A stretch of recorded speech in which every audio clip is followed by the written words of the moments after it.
बरसों पहले बिहार के एक छोटे से गांव सोनपुर में ठाकुर रणवीर प्रताप का बड़ा नाम था। गांव में उनकी इज्जत भी थी और दौलत भी। उनका एक ही बेटा था, अर्जुन। अर्जुन बचपन से ही पढ़ाई में तेज था, इसलिए उसे शहर भेज दिया गया। वो वहीं रहकर पढ़ाई करता और छुट्टियों में ही गांव आता था।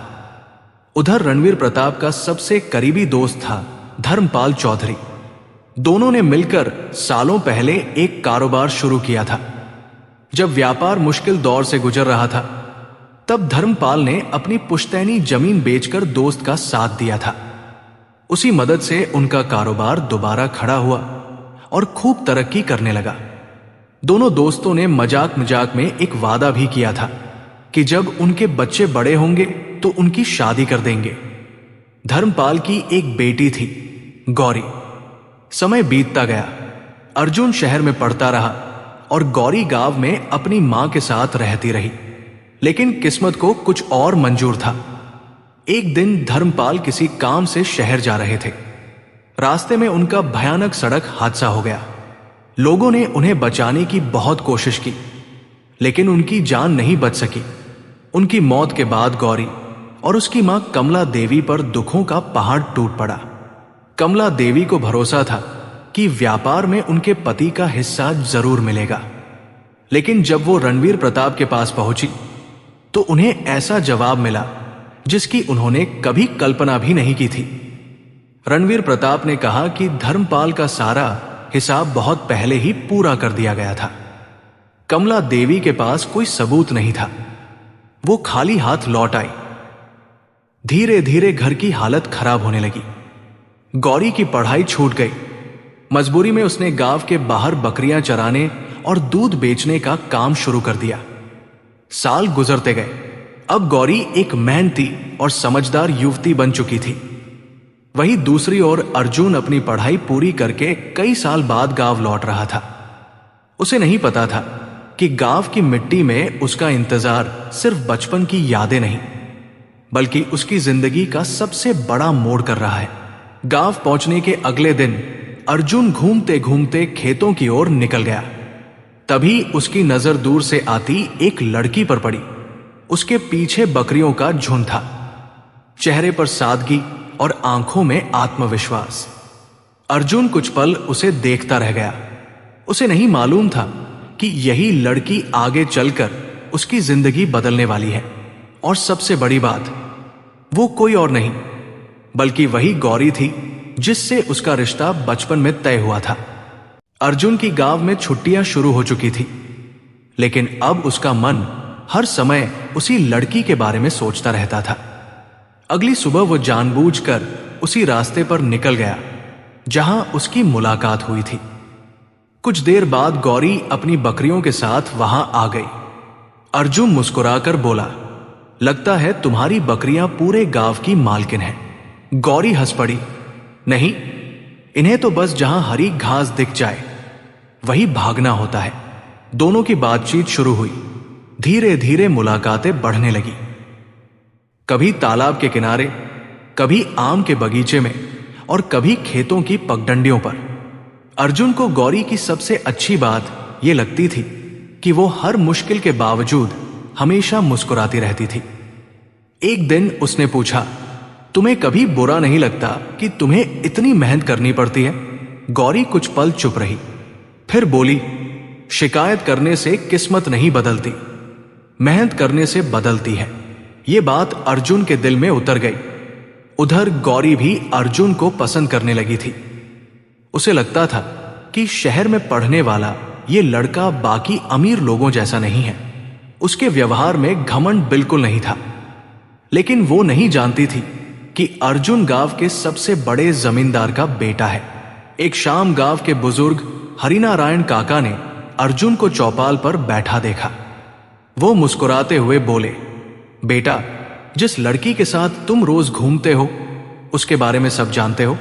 अर्जुन ने सिर हिलाया, नहीं काका, बस इतना जानता हूं कि वो बहुत अच्छी लड़की है। काका ने गहरी सांस ली। वो धर्मपाल चौधरी की बेटी है। ये नाम सुनते ही अर्जुन चौंक गया।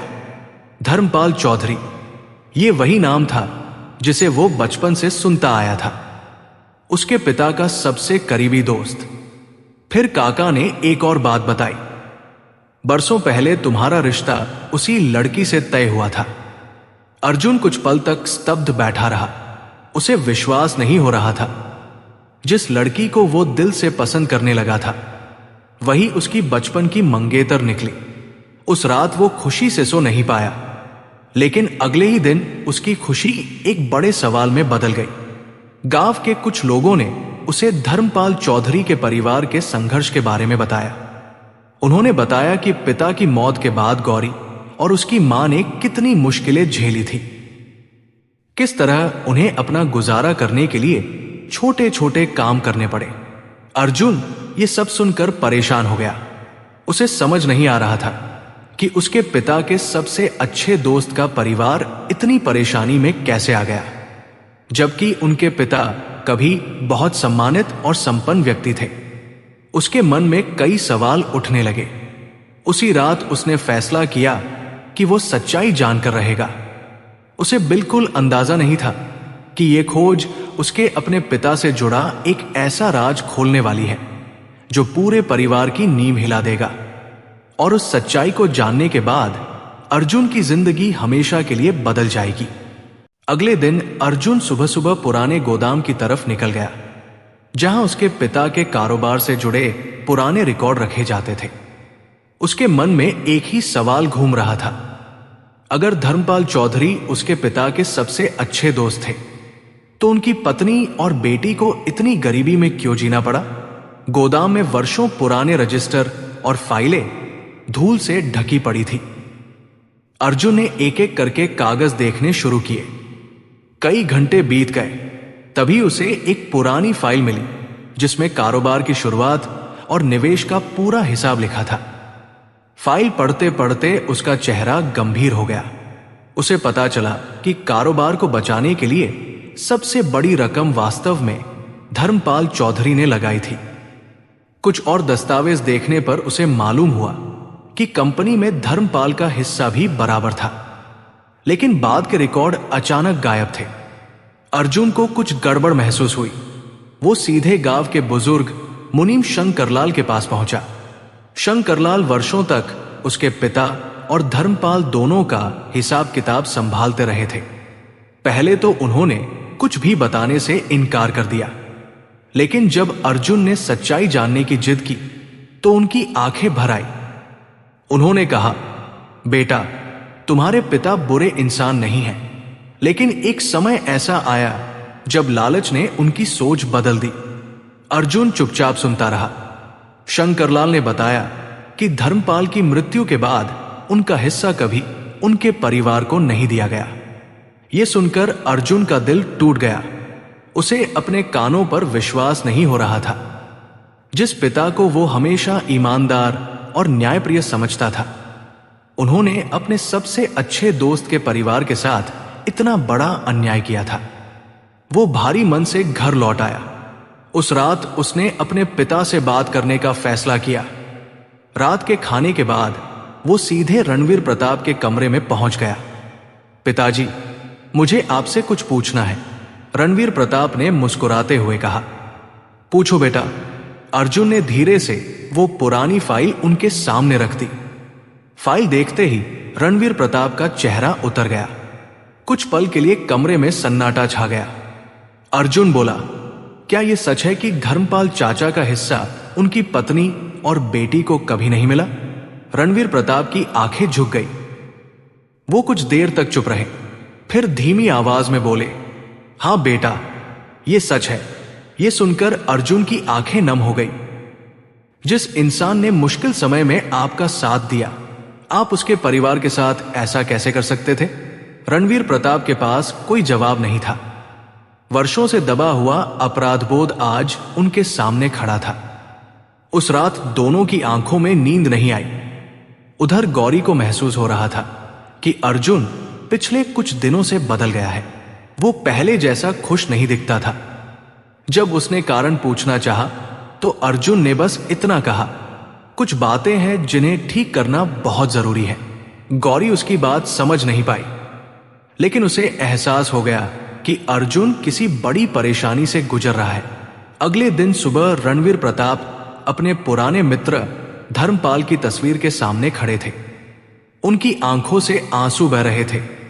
उन्हें अपनी गलती का एहसास हो चुका था और उसी पल उन्होंने एक ऐसा फैसला लिया जो पूरे गांव की किस्मत बदलने वाला था। उन्होंने गांव के सभी लोगों को हवेली में बुलाने का आदेश दे दिया। किसी को नहीं पता था कि अगले दिन होने वाली सभा में ऐसा क्या होने वाला है जो वर्षों पुरानी सच्चाई को सबके सामने ला देगा। अगले दिन दोपहर तक पूरे गांव में एक ही चर्चा थी। ठाकुर रणवीर प्रताप ने अचानक हवेली में इतनी बड़ी सभा क्यों बुलाई है? गांव के लोग, सरपंच, व्यापारी और बुजुर्ग धीरे धीरे हवेली के आंगन में इकट्ठा होने लगे। अर्जुन भी अपने पिता के साथ खड़ा था। कुछ देर बाद रणवीर प्रताप ने अपने नौकर को भेजकर कमला देवी और गौरी को भी बुलवा लिया। दोनों मां बेटी हैरान थी। उन्हें समझ नहीं आ रहा था कि आखिर उन्हें हवेली में क्यों बुलाया गया है। जब वे आंगन में पहुंची तो वहां मौजूद सभी लोगों की नजरें उनकी ओर उठ गई। पूरा माहौल शांत हो गया। रणवीर प्रताप धीरे धीरे आगे बढ़े। आज उनके चेहरे पर पहले जैसा अभिमान नहीं था। उनकी आंखों में पश्चाताप साफ दिखाई दे रहा था। उन्होंने सबके सामने हाथ जोड़ लिए। यह देखकर पूरा गांव हैरान रह गया। रणवीर प्रताप ने भारी आवाज में कहा, आज मैं आप सबके सामने अपनी जिंदगी की सबसे बड़ी गलती स्वीकार करने आया हूं। आंगन में सन्नाटा छा गया। उन्होंने आगे कहा, बरसों पहले मेरे दोस्त धर्मपाल चौधरी ने मेरा साथ देकर मेरा डूबता हुआ कारोबार बचाया था, लेकिन उनकी मृत्यु के बाद मैं लालच में अंधा हो गया और उनके परिवार का हक उन्हें नहीं दे पाया। यह सुनते ही लोगों के चेहरे बदल गए। कमला देवी की आंखों से आंसू बहने लगे। गौरी भी स्तब्ध खड़ी थी। रणवीर प्रताप ने एक फाइल निकाली और सबके सामने रख दी। आज से धर्मपाल चौधरी का पूरा हिस्सा, उनकी जमीन और कारोबार से मिलने वाला अधिकार उनकी बेटी गौरी के नाम किया जाता है। यह सुनते ही पूरा आंगन तालियों से गूंज उठा। कई लोगों की आंखें नम हो गई। गांव वालों को वर्षों बाद न्याय होते दिखाई दे रहा था। इसके बाद रणवीर प्रताप कमला देवी के सामने झुक गए। मुझे माफ कर दीजिए। कमला देवी रो पड़ी। उन्होंने कहा, गलती हर इंसान से होती है ठाकुर साहब, लेकिन अपनी गलती स्वीकार करना सबसे बड़ी बात है। रणवीर प्रताप की आंखों से भी आंसू बह निकले। उसी समय अर्जुन आगे आया। उसने पूरे गांव के सामने कहा, मैं गौरी से प्रेम करता हूं और उससे विवाह करना चाहता हूं। यह सुनते ही लोगों के चेहरों पर मुस्कान आ गई। गांव के बुजुर्गों को पुराने रिश्ते की बात याद थी। सरपंच ने हंसते हुए कहा, जिस रिश्ते को किस्मत ने बचपन में जोड़ दिया था, उसे अब कौन रोक सकता है? रणवीर प्रताप ने गौरी की ओर देखा, फिर अर्जुन की ओर। कुछ क्षण बाद उन्होंने मुस्कुराकर कहा, मुझे यह रिश्ता मंजूर है। गौरी की आंखें झुक गई। उसके चेहरे पर वर्षों बाद सच्ची खुशी दिखाई दे रही थी। कुछ ही दिनों में पूरे गांव में शादी की तैयारियां शुरू हो गई। हवेली को रंग बिरंगी रोशनियों से सजाया गया। गांव के हर घर में खुशी का माहौल था। शादी वाले दिन अर्जुन शेरवानी पहनकर दूल्हा बना। उधर गौरी लाल जोड़े में किसी राजकुमारी से कम नहीं लग रही थी। जब दोनों ने 7 फेरे लिए तो वहां मौजूद हर व्यक्ति की आंखों में खुशी थी। कमला देवी अपनी बेटी को देखकर भावुक हो गई। उन्हें विश्वास नहीं हो रहा था कि संघर्षों से भरी जिंदगी के बाद आज उनकी बेटी को इतना सम्मान और प्यार मिला है। विदाई के समय रणवीर प्रताप ने सबके सामने कहा, आज मैंने सीखा है कि धन से बड़ा कोई रिश्ता नहीं होता। सच्ची दौलत ईमानदारी, विश्वास और अपने लोगों का साथ है। उनकी बात सुनकर पूरा माहौल भावुक हो गया। रात को जब शादी की सारी रस्में पूरी हुई तो हवेली रोशनी से जगमगा रही थी। 2 टूटे हुए परिवार फिर से एक हो चुके थे। धर्मपाल चौधरी भले इस दुनिया में नहीं थे, लेकिन उनकी दोस्ती, त्याग और अच्छाई ने आखिरकार सबको फिर से जोड़ दिया था। और इसी के साथ अर्जुन और गौरी की नई जिंदगी की खूबसूरत शुरुआत हुई। सीख: लालच इंसान को कुछ समय के लिए फायदा दे सकता है, लेकिन सच्चाई एक दिन जरूर सामने आती है। जो लोग मुश्किल समय में हमारा साथ देते हैं, उनके एहसान कभी नहीं भूलने चाहिए। ईमानदारी, पश्चाताप और प्रेम में इतनी ताकत होती है कि वे वर्षों पुराने घाव भी भर सकते हैं। अगर आपको यह कहानी पसंद आई हो तो वीडियो को लाइक करें, अपने दोस्तों और परिवार के साथ शेयर करें, और ऐसे ही दिल छू लेने वाली कहानियों के लिए हमारे चैनल उजागर मोटिवेशन को सब्सक्राइब करना न भूलें। अपनी राय कमेंट बॉक्स में जरूर बताइए कि अगर आप इस कहानी के पात्र की जगह होते तो क्या फैसला लेते। मिलते हैं अगली कहानी में एक नए संदेश और नई प्रेरणा के साथ। तब तक के लिए स्वस्थ रहिए, खुश रहिए। जय हिंद, जय भारत।